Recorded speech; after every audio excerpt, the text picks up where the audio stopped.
चलिएगा हेडिंग डालेंगे,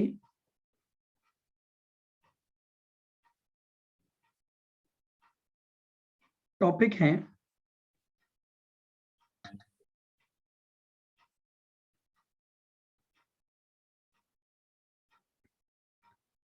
determination of policy amount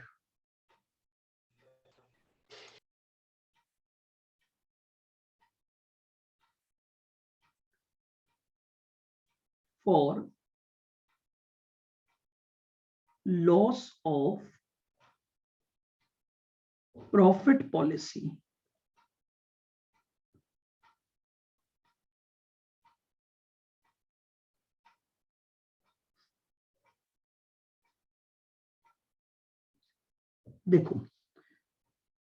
देखिए क्लेम की सारी बातें जो हमने की, तो हमें एक चीज पता है, क्लेम तो तब अराइज होगा जब हमारे बिजनेस में आग लगने का इवेंट होगा।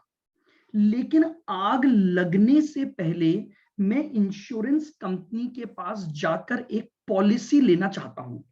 तो इस टॉपिक में हमें यही सीखना है कि भैया जब मैं इंश्योरेंस कंपनी के पास जाऊंगा तो इंश्योरेंस कंपनी को क्या बोलूं कि भैया मुझे कितने रुपए की पॉलिसी लेनी है।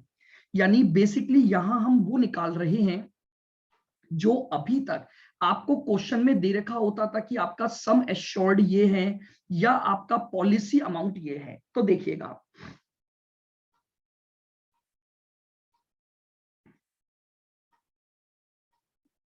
ये कौन है? मिस्टर ए है।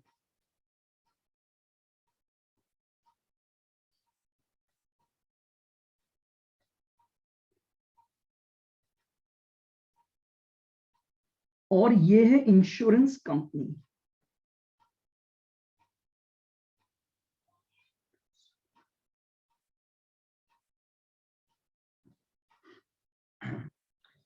अब मिस्टर ए चाहते हैं इस इंश्योरेंस कंपनी से एक पॉलिसी लेना।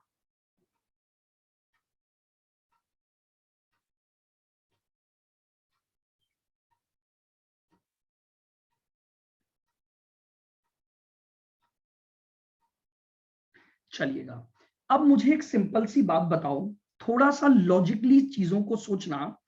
मिस्टर ए अपने दिमाग में एक व्यू पॉइंट लेकर चल रहे हैं कि यार मुझे कितने अमाउंट की पॉलिसी अपनी इंश्योरेंस कंपनी से लेनी चाहिए। तो मैं आपसे सिर्फ एक ही बात पूछ रहा हूं, बताओ क्या मिस्टर ए ये चाहेंगे कि यार इनका जितना भी नुकसान हो वो पूरा नुकसान इनका कवर हो जाए, या मिस्टर ए ये चाहेंगे कि यार इनको केवल थोड़े ही अमाउंट का क्लेम मिले? बताओ क्या सोच मिस्टर ए या कोई भी जनरल व्यक्ति अपने लॉसेस के रेस्पेक्ट में रखता होगा? सर कि पूरा नुकसान कवर हो। यानी आप समझ रहे हो मेरी बात को? इन मिस्टर ए अगर इंश्योरेंस कंपनी से एक पॉलिसी लेना चाहते हैं तो ये इसी विचार को रखकर इंश्योरेंस कंपनी के पास जाएंगे कि यार मुझे, ध्यान से सुनना, मुझे मेरे होने वाले नुकसान का पूरा क्लेम मिल जाए। कभी भी कोई व्यक्ति जो इंश्योरेंस करवाने जाता है ना, वो हमेशा यही सोचता है कि यार मैं इंश्योरेंस करवा क्यों रहा हूं, कि अगर कल को मुझे नुकसान हुआ तो मुझे मेरा नुकसान का पूरा कंपनसेशन मिल जाए, इसीलिए मैं इंश्योरेंस करवा रहा हूं। यानी मेरे पास सोचने की दो बातें हैं। मिस्टर ए सोच रहे हैं क्या मैं फुल इंश्योरेंस की बात करूं या मैं पार्शियल इंश्योरेंस की बात करूं।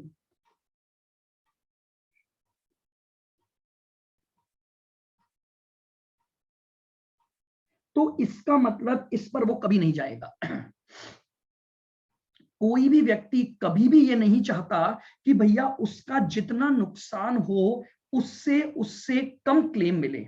जब हम सोचने की बात करते हैं तो सोच हमेशा अच्छी होती है। तो यानी मिस्टर ए चाहेंगे कि उनका इंश्योरेंस इतना होना चाहिए कि full amount of loss cover हो जाए। तो आइए, इसका मतलब इन्हें एक बात पता लग गई, इन्हें ये पता लग गई कि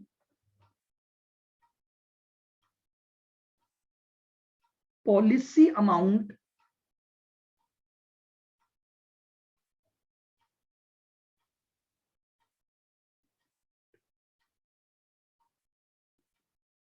should be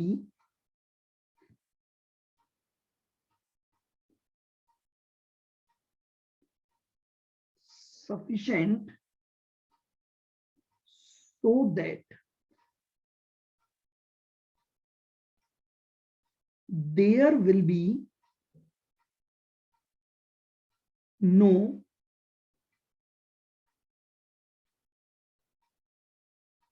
average clause applicable। बताइए क्या ये लाइन सबको समझ आ गई? अगर मैं चाहता हूं कि फुल इंश्योरेंस हो तो इसका मतलब पॉलिसी अमाउंट उतना होना चाहिए कि मेरे ऊपर एवरेज क्लॉज एप्लीकेबल नहीं हो। आ जाओ, अब मुझे आप एक बात बताओ, ये बात मैं आपको ऑलरेडी बता चुका हूं कि लॉस ऑफ प्रॉफिट में एवरेज क्लॉज कब लगता है और कब नहीं लगता, बताइए।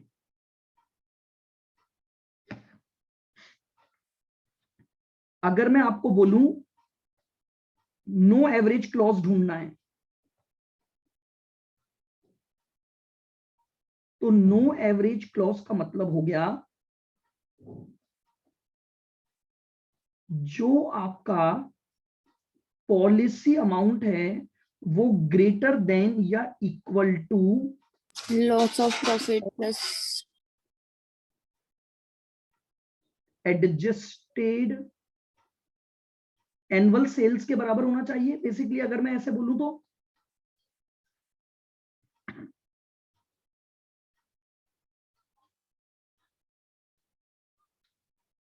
बताइए, हाँ सर होना चाहिए। और साथ ही साथ इसमें एक आपको पता है कि ये जो अमाउंट है आपका GP on adjusted annual sales, इसमें आप जीपी रेट निकालते समय दो बातों को ले लेते थे, प्रॉफिट का क्लेम और स्टैंडिंग चार्जेस का क्लेम, वही लेते थे। हाँ सर आपने तो gross claim plus fire fighting लिखवाया था। अरे क्या बोल रहे हो, मैंने कहीं नहीं लिखवाया ये बात। आप पहले चेक करो कि मैंने ये लिखवाया था कि पॉलिसी अमाउंट और GP on adjusted annual sales को कंपेयर करते हो तो पता लगता है कि एवरेज क्लॉज लगेगा या नहीं लगेगा। मैंने कहीं भी ये नहीं लिखवाया जो आप बोल रहे हो। आपको ऊपर दिखा देता हूं मैं, आप अपनी स्टेप्स पे जाइए जहां आप चेक करते हो कि एवरेज क्लॉज, ये देखो मैं ये बोल रहा हूं अगर मेरा एवरेज क्लॉज एप्लीकेबल नहीं होगा तभी मुझे पूरा पैसा मिलेगा कि नहीं मिलेगा मेरे लॉस का? पूरा पैसा मिलेगा। हाँ तो यानी एवरेज क्लॉज एप्लीकेबल नहीं होना चाहिए। अब ऊपर जाओ, हाँ एवरेज क्लॉज कब एप्लीकेबल नहीं होता है? मैंने आपको लिखवाया था कि एवरेज क्लॉज एप्लीकेबल नहीं होता है जब, कहां गए ऊपर अपन, कौन सी स्टेप थी हमारी, स्टेप नंबर ये देखो, अगर एवरेज क्लॉज एप्लीकेबल नहीं है तो policy amount must be greater than और equal to profit on adjusted annual sales. Yes sir. तो वही बात मैंने यहां लिखी है कि अगर मैं पॉलिसी अमाउंट ढूंढ रहा हूं इस तरह से कि मेरे ऊपर एवरेज क्लॉज नहीं लगेगा तो मेरा पॉलिसी अमाउंट इक्वल होना चाहिए या फिर ज्यादा होना चाहिए, किससे? GP on adjusted annual sale से। तभी मेरे ऊपर एवरेज क्लॉज नहीं लगेगा और मुझे जितना नुकसान होगा मुझे पूरे का क्लेम मिल जाएगा। बोलो ऐसा होगा कि नहीं होगा? हाँ सर होगा। एक बात और आ गई, लेकिन सर अगर हमारी कोई एडिशनल खर्चे हो रहे होंगे तो पॉलिसी अमाउंट में वो तभी मिलेंगे जब उनको भी कवर किया होगा मैंने। Yes sir. Yes sir. बहुत ध्यान से सुनो, आपने जो किया है ना मैं उसी को उल्टा चल के आंसर निकाल रहा हूं बस। आप याद करो आप इन दोनों को कंपेयर करते थे और GP on adjusted annual sales में दो ही बातों का क्लेम आता था, एक स्टैंडिंग चार्जेस का और एक प्रॉफिट का। लेकिन अगर कोई एडिशनल कॉस्ट ऑफ वर्किंग हुई है तो क्या एवरेज क्लॉज को हटाने के लिए वो भी पूरे इंश्योर्ड होने चाहिए कि नहीं, वरना उसका प्रोपोर्शनेट हो जाता था। सर होने। तो अब मेरी बात को बिल्कुल बिल्कुल ध्यान से सुनोगे आप। मैं आपको जो बताना चाह रहा हूं वो क्या बताना चाह रहा हूं कि मुझे ये निकालना है कि मेरा पॉलिसी अमाउंट कितना होना चाहिए। तो मेरा पॉलिसी अमाउंट वो होना चाहिए, ध्यान से सुनना, जो मेरे पूरे नेट प्रॉफिट को कवर कर दे, जो मेरे पूरे स्टैंडिंग चार्जेस को कवर कर दे, और अगर कोई एडिशनल कॉस्ट ऑफ वर्किंग होने वाली है वो कवर कर दे। अगर इन तीनों वैल्यू को फुल कवर कर लूंगा तो इसका मतलब मेरे ऊपर एवरेज क्लॉज नहीं लगेगा। बात समझ में आई? Yes sir. तो मेरा आंसर आ गया। मेरा पॉलिसी अमाउंट इन तीनों अमाउंट के बराबर हो जाना चाहिए। मेरा policy amount at least in तीनों अमाउंट के बराबर या इससे ज्यादा होगा तो मुझे कभी भी एवरेज क्लॉज एप्लीकेबल नहीं होगा। बताओ क्या ये लाइन अब जो मैंने बोली वो समझ आई? हाँ सर। मैं फिर बता देता हूं, आराम से मेरी बात को फिर सुनो। मैं बोल रहा हूं, मुझे अगर पॉलिसी अमाउंट निकालना है हमेशा फुल इंश्योरेंस को सोचकर निकालूंगा। फुल इंश्योरेंस को सोचने का मतलब हो गया कि मेरा पॉलिसी अमाउंट ऐसा होना चाहिए कि मेरे ऊपर एवरेज क्लॉज एप्लीकेबल ना हो, मेरे ऊपर एवरेज क्लॉज एप्लीकेबल ना हो। क्योंकि अगर मेरे ऊपर एवरेज क्लॉज एप्लीकेबल हो गया तो मुझे पूरा क्लेम नहीं मिलेगा। तो मैं ऐसी पॉलिसी लूं ही क्यों? मैं ऐसी पॉलिसी चाहूंगा ही क्योंकि मुझे पूरा क्लेम ना मिले। जब मुझे डिसाइड करना है तो मैं ये चाहूंगा कि मुझे पूरा क्लेम मिल जाए। तो मैंने कहा नो एवरेज क्लॉज की कंडीशन पूरी कर दो। और नो एवरेज क्लॉज की कंडीशन होती है जब पॉलिसी अमाउंट एट लीस्ट बराबर होना चाहिए आपके नेट प्रॉफिट और स्टैंडिंग चार्जेस के। आपका प्रॉफिट बराबर होना चाहिए किसके? सर नेट प्रॉफिट के और स्टैंडिंग चार्जेस। ठीक है, जिसको हमने क्या बोला, जीपी रेट बोला। यहां तक बात क्लियर है? बिल्कुल। हाँ सर। लेकिन इसके बाद भी एक समस्या और है। अगर मान लो इसके अलावा मैंने कोई एडिशनल कॉस्ट ऑफ वर्किंग की तो मुझे उसको भी पॉलिसी में पूरा लेना चाहिए ताकि मुझे हर हालत में अपने पॉलिसी अमाउंट में सारे लॉस का क्लेम मिल जाए। तो बस अब बट सर, हाँ जी, sir additional cost of working तो जब फाइल लगेगी उसके बाद होगी ना, तो वो उस टाइम पता चलेगा कि कितनी लगी है अपनी। तो हम आज सोच रहे हैं ना कि कितना लग सकता है। मुझे एक बात बताओ, हाँ। एक चीज सोचो। मुझे पता है कि अगर ऐसे तो मैं आपको एक और चीज बताता हूं, सुनना मेरी बात को। जैसे मान लो मुझे आज मैं ये सोच रहा हूं कि यार आग लग जाएगी तो मुझे इतनी बड़ी जगह किराए पर लेनी पड़ेगी, तो मैं किराया सोच सकता हूं कि नहीं सोच सकता आज ही? हाँ सर। मैं और कोई खर्चे जो होंगे वो सोच सकता हूं कि नहीं सोच सकता? हाँ। हम सोच ही तो रहे हैं। देखो मैं ये नहीं कह रहा हूं, मैं तो अब ये देखो एग्जैक्ट आपने सोच पाए या नहीं सोच पाए ये तो एक बहुत सब्जेक्टिव मैटर है।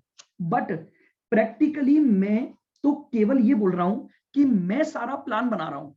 मैं ये बोल रहा हूं जितने नेट प्रॉफिट का मुझे नुकसान होगा वो मुझे पूरा मिल जाए, जितने स्टैंडिंग चार्जेस मेरे इनकर्ड होंगे मुझे उसका भी पूरा क्लेम मिल जाए, और जितनी एडिशनल कॉस्ट ऑफ वर्किंग होगी मुझे उसका भी पूरा क्लेम मिल जाए। अगर मेरी पॉलिसी एट लीस्ट इन तीन अमाउंट को कवर कर ले तो मेरे ऊपर एवरेज क्लॉज नहीं लगेगा। यहां तक बात समझ आ गई? हाँ सर। तो यहीं से मैंने एक रूल बना दिया कि मेरा पॉलिसी अमाउंट इन तीनों बातों को कवर कर दे। बस मेरा पॉलिसी अमाउंट इन तीनों बातों को कवर कर दे तो मैं अपना पॉलिसी अमाउंट निकाल सकता हूं। ओके तो सर। यानी अब इस बात को निकालने के लिए मुझे कुछ वर्किंग करनी पड़ेगी। तो आइए सबसे पहले लिखेंगे steps to be followed.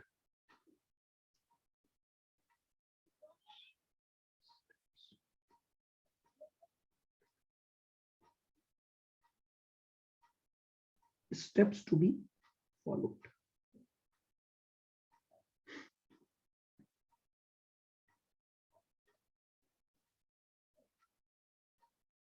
Step 1, सबसे पहले मुझे निकालनी पड़ेगी GP rate.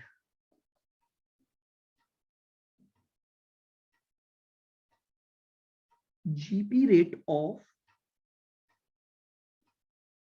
Last year. Sir इस वाले चैप्टर में बहुत सारे स्टेप्स हैं हर चीज के। बिल्कुल आएंगे, अभी तो देखिए बहुत सारे, अगर आप देखो ना तो 3 ही पैटर्न के क्वेश्चन है आपके पास, loss of stock, loss of profit और पॉलिसी अमाउंट। तभी तो देखिए प्रैक्टिस चाहिए, बस आ जाते हैं। पता है ऐसा नहीं, आप धीरे धीरे जब क्वेश्चंस करोगे, रिवाइज करोगे जब अपने सिलेबस को आप बार बार, तो आपको सारी चीजें याद होंगी।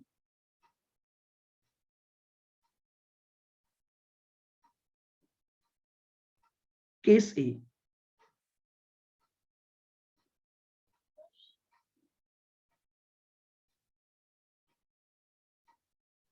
Direct information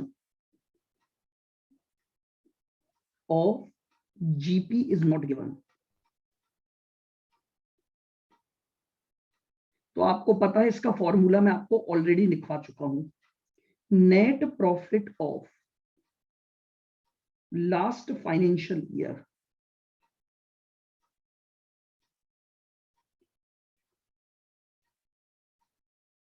plus total standing charges. आप देख लो जीपी रेट ऐसे ही निकालते थे आप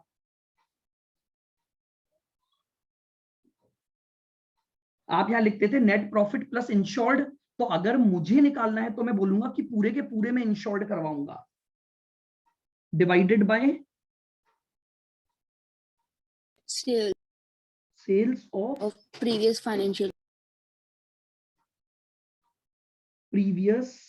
फाइनेंशियल ईयर मल्टीप्लाई बाय, याद है इसी से आपकी ये जीपी रेट आती थी जो आप एडजस्टेड एनुअल सेल्स पर लगाते थे। हाँ सर। तो मैंने इस फॉर्मूले से अपनी रेट निकाल ली, उल्टा चल रहा हूं बस मैं, और कुछ नहीं कर रहा। मैं बोल रहा हूं मुझे एटलीस्ट अपने नेट प्रॉफिट को कवर करना है, प्लस मुझे अपने सारे स्टैंडिंग चार्जेस को कवर करना है। तो इन दोनों को जोड़कर मैंने उसका सेल्स पर परसेंटेज निकाल लिया कि एटलीस्ट मुझे अपनी इस बार की सेल्स पर इतना परसेंट तो रिकवर होना ही होना चाहिए।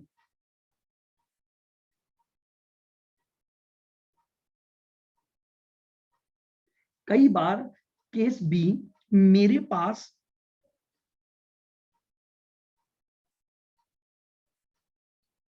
Direct information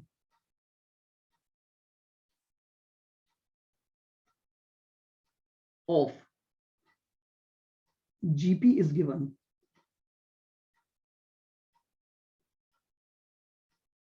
direct information of GP is given.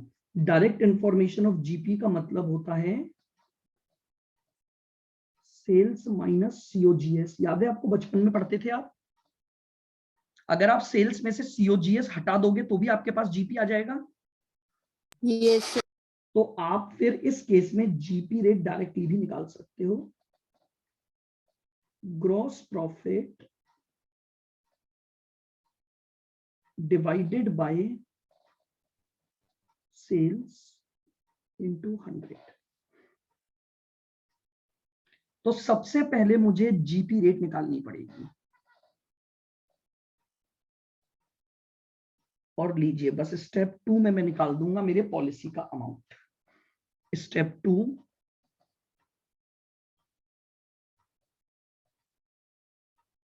Prepare a statement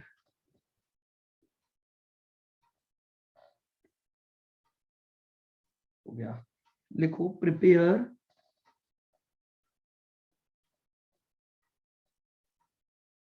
a statement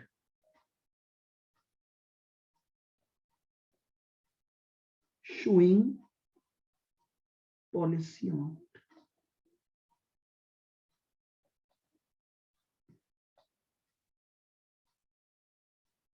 आइए अब हमें निकालना है पॉलिसी अमाउंट।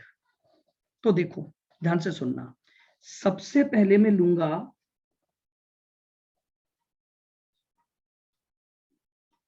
एक्सपेक्टेड सेल्स,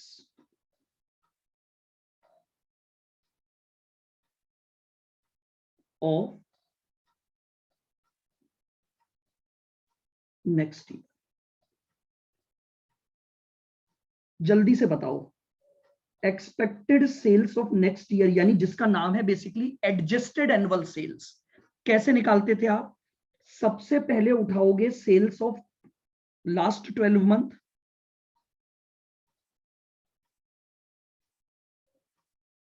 याद है आपको? सबसे पहले लास्ट ईयर की सेल उठाते थे और उसमें एज एड और लेस क्या कर देते थे? Sir trend, increase oblique decrease. Sir ये तो डेट ऑफ फायर से वो 12 महीने पहले वाली सेल्स लेते थे ना, तो इसमें लेकिन तो फायर। रुको रुको रुको, तो यहाँ तो अभी आग लगी नहीं है ना। हाँ वही तो, फिर आप कैसे? समझो, यहाँ तो आप ये बोलोगे ना कि भैया बस पिछले 12 लास्ट ईयर उठा लो। मैं तो ये मान के कर रहा हूं कि अगर मान लो पहले दिन ही आग लग जाती तो पिछले साल की तो सेल होती मेरे पास। आप समझो, यहाँ तो हम केवल एस्टिमेशन से चल रहे हैं ना, तो मुझे तो जो डेटा गिवन होगा मुझे वो ही 12 महीने चाहिए बस यहाँ, क्योंकि आग लगने से प्रीवियस के 12 महीने तो तभी पता लगेंगे जब आग लग जाएगी। लेकिन मैं ये जो पॉलिसी डिसाइड कर रहा हूं, अभी आग तो लगी नहीं है ना, तो कोई बात नहीं, मुझे तो 12 महीने चाहिए, मैंने लास्ट ईयर के 12 महीने ले लिए। इंक्रीज और डिक्रीज एज पर ट्रेंड, तो ये आपकी क्या आ जाती है? Adjusted annual. इसको यहां मैं नाम दे रहा हूं एक्सपेक्टेड सेल्स। इसके बाद मैंने जीपी रेट ऑलरेडी निकाल रखी है,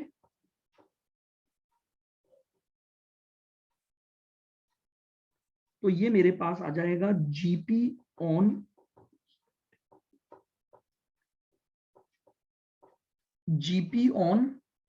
एक्सपेक्टेड सेल्स, और इसमें प्लस कर दोगे।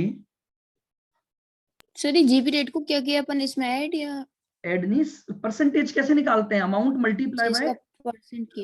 ये तो आप कर ही चुके हो ना, इतने क्वेश्चन में स्टेप लगा चुके हैं अपन। 6 सेल्स इंटू जीपी रेट लगा दूंगा ना, ये लो, और इसमें प्लस कर दूंगा एडिशनल कॉस्ट इफ एन, क्योंकि मुझे इसको भी कवर करना है। ये मेरे पास आंसर आ गया, मुझे एटलीस्ट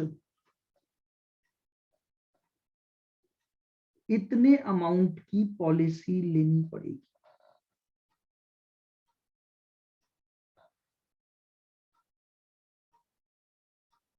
ये लीजिए, ये मेरे पास पॉलिसी अमाउंट आ गया। एक बार अब देखिए, इसका चूंकि एग्जाम में क्वेश्चन आया तो इन्होंने थोड़ा सा रिवर्स इंफॉर्मेशन से उस पॉइंट को निकालना आपको बताया कि किस तरह से आप सबसे पहले अपनी लास्ट ईयर की जीपी ऑन रेट निकालोगे। उसके 2 तरीके होंगे, डायरेक्ट इंफॉर्मेशन, इनडायरेक्ट इंफॉर्मेशन, और उसके बाद आप एक पॉलिसी का स्टेटमेंट बना लोगे, और उस पॉलिसी के स्टेटमेंट से आपको पता लग जाएगा कि आपको इतने अमाउंट का क्या लेना चाहिए, पॉलिसी लेनी चाहिए, ताकि आपका क्लेम पूरा कवर हो जाए। आइए हम जरा इसका वो क्वेश्चन भी कर लेते हैं जो हमारे एग्जाम में आया है।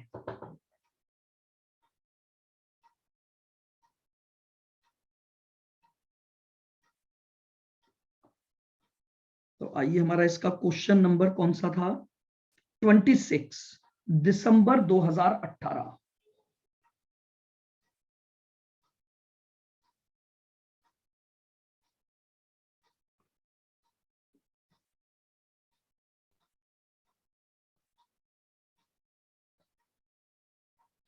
देखिए क्वेश्चन ने क्या बोला है, सुनना।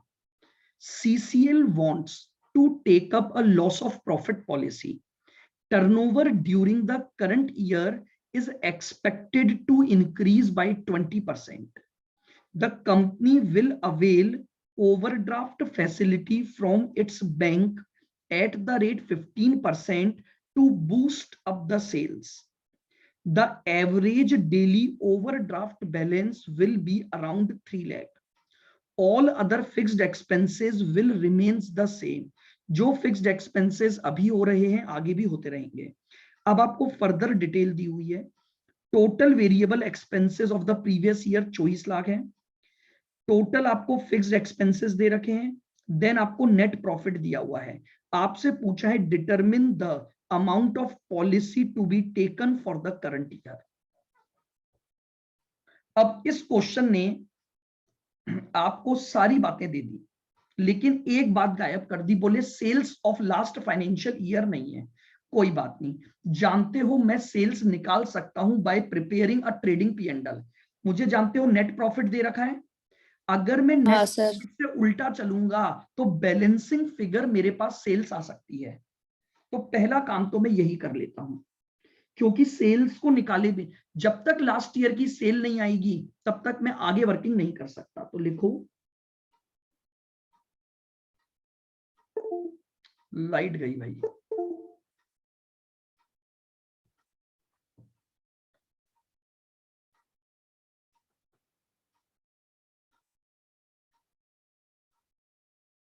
लाइट चली गई भाई, अब मेरा सिस्टम बंद हो गया सारा, ये भी बंद होने वाला है।